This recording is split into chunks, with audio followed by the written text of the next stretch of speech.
Hello, everybody. It is that time of year again. It is the E3 time. E3 is a big game conference that happens down in LA, in case you don't know, where they announce a ton of games. And it's really fun for me this time of year. It's usually really busy, but it is really fun because I get to plan out the next year, year and a half on the channel of games that we will be covering and being able to do a series on, and just, games that I'll be able to also enjoy myself, outside of doing stuff for the channel. So I'm just going to do a rundown of everything that is pertinent information, as in information that, or games that we're going to be doing an actual series on, and then I'll just kind of round up with a couple games that I found interesting and that we may cover. We'll see. So just jumping right in, the first thing that is really important, I think, is that Battlefront 2, we already knew that from Star Wars Celebration that it is getting a single player story mode, which follows the story of Inferno Squad. And by the way, this is the first game.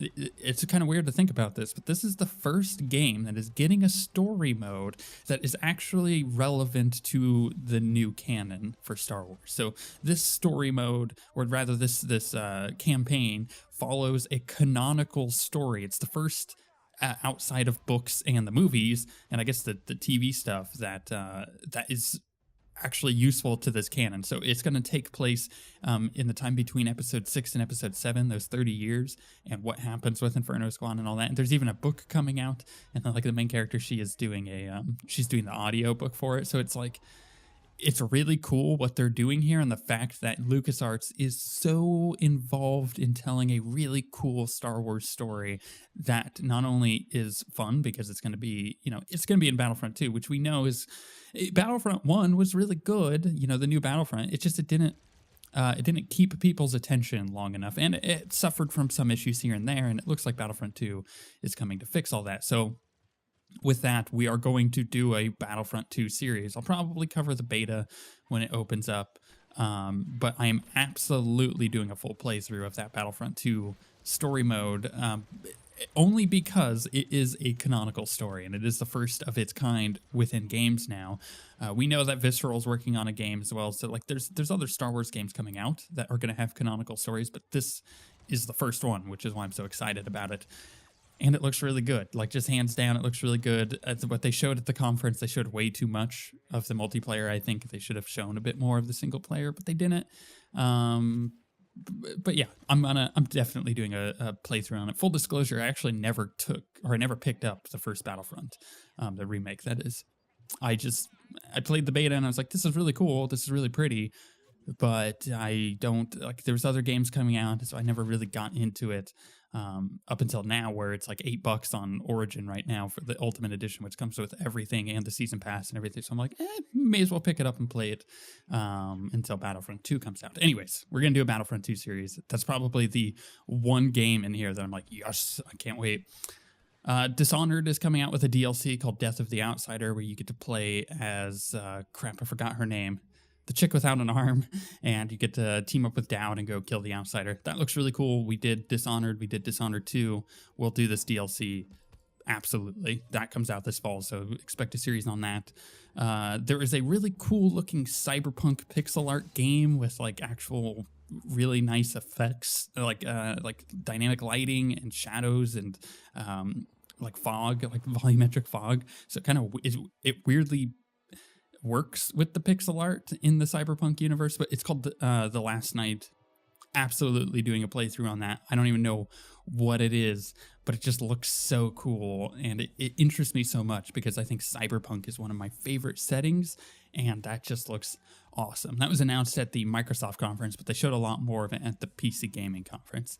And then probably the most unique game that was there is a game called A Way Out, where it is a cooperative split screen experience. There's no other way to play it, but you can play it online with another person. It's just you'll also see their screen as if you were sitting on a couch together.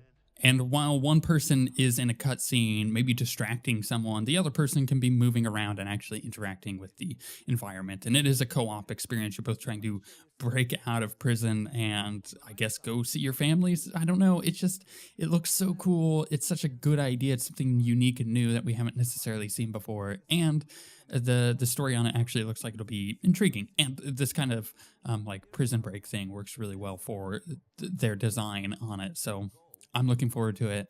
Probably play it with 6-pounder. Probably take a break after Resident Evil and then probably pick that up. I don't think there's any other co-op games coming out this summer or horror games that I'm going to get into. So we'll kind of have to see how that is. But A Way Out looks amazing. I do have an idea of another person I might play with, but we're working on that. I can't say anything. And then finally, for games we're absolutely doing something on is Anthem, which is the new BioWare game. It's been in production for a while. It's their new IP. They haven't had a new IP since 2009 when Dragon Age Origins came out. So it's gonna be, I think it's gonna be really cool. It looks like a mix between Destiny and Horizon Zero Dawn and The Division, and all of those games I like. But I think BioWare could do something really cool with it, especially if they really double down on their typical storytelling. Outside of that, though, it does look like it's going to be a multiplayer shooter in the vein of Destiny, but we don't really have much details outside of that other than the setting and what it looks like. It looks really beautiful, but I've learned not to trust that, I'll tell you what. And honestly, I think everybody should be very trepidatious about this game. You should not be bought into it yet because of the recent issues with Andromeda and the way that game performed on launch. I'm not talking about anything else about that game because I actually really do like Andromeda, but the way that the performance was and the weird wonky issues, sure, that was a symptom of them having development issues and people coming off of the team and being actually leached away to go work on Anthem. So also, they totally rushed it. They shouldn't have. That game needed several more months in development. But because of that, I'm like, okay, Anthem is cool. I will wait. This is not a game I don't think I'll pre-order, even though I love BioWare, and this is the correct studio to be doing it. This is, they're like, the people who made Mass Effect 1, 2, and 3, that's the studio making Anthem. So I'm in on it. We'll have to see how it is. It looks cool. We'll get in on the betas, I'm sure, and kind of play it. It's a ways off, though. It's not until next fall, I believe, so more than a year away. But those are the games that I'll be doing a series on for sure, no matter what. Like, those are the ones that I am really looking forward to. This was a pretty light E3. There was some cool news, but there wasn't a lot of it. It wasn't like the past 2 years where it's just like game after game after game of really cool stuff that I was really looking forward to. So we'll kind of have to see how these fan out over the next couple months, which games get pushed back and which games are actually going to be released this year. And then I guess we'll also have to wait for Gamescom in Germany and kind of see what other things companies have to announce, because they'll definitely save stuff for that as well. As for other games that I'm interested in that we might do series on, Sea of Thieves looks really cool. It's coming to PC, by the way, if you didn't know. And that's a game that looks Minecraft-esque in the way that it's like go make your own fun, but it's kind of a cool piratey theme. So it looks cool. We'll see how good it is. I do plan on trying it and maybe doing some pirate roleplay on a ship and making a series out of it. I don't know. We'll see how that goes. Speaking of pirates, Skull and Bones, which was announced by Ubisoft, which is essentially Assassin's Creed Black Flag's ship combat, except way more fleshed out and actually put into its own game as a game. So you get to just drive around a cool pirate ship and blow other pirate ships up, and it looks really cool.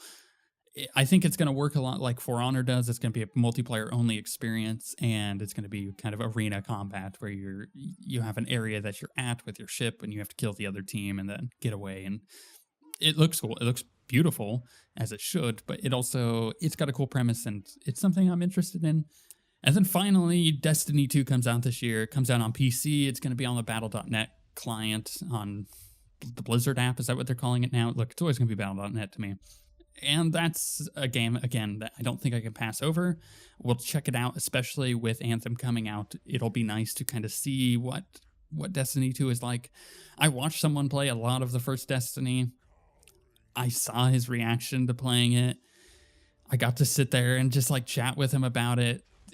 The first Destiny was certainly a cool game, but it had a lot of problems. So we'll see what they have changed in Destiny 2 and how that all works out. Either way, that comes out in the fall. It launches on PC much later than it does the consoles, unfortunately. But those are all the games that we're going to be doing this year. I'm looking forward to it. All right, I guess not necessarily this year because who knows when Anthem is coming out.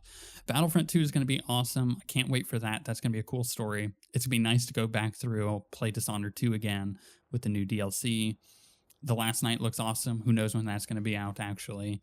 A Way Out looks awesome as well. Like, there's some cool games here, and I'm looking forward to this year and doing a lot of series on them. But you got to remember that there's also games coming out really soon here that we're going to do series, like Pyre, for example. Pyre comes out in like a week, and I'm really looking forward to that. It's another Supergiant game. So far, they've made two of my favorite games of all time in Bastion and in Transistor, and now Pyre looks interesting. I don't think it's going to be nearly as good, but I think my low expectations are going to surprise me. And, there's plenty of other games coming out this summer that we will end up doing a video on, or at least doing a series on, who knows. Yeah, so I think outside of what I've listed here, there's some cool stuff for this year. I'm kind of excited. We'll see how it ends up shaking out, especially with Diablo taking up a ton of my time here shortly. But what games from E3 did you see that you're really interested in? Because I think that is a good way to gauge what I should be covering on the channel. What did you see and you're like, I need to play this game, or I need to see this game. I want more content on this game. Because I'm interested in hearing about that. But with all of that being said, we shall see you guys next time.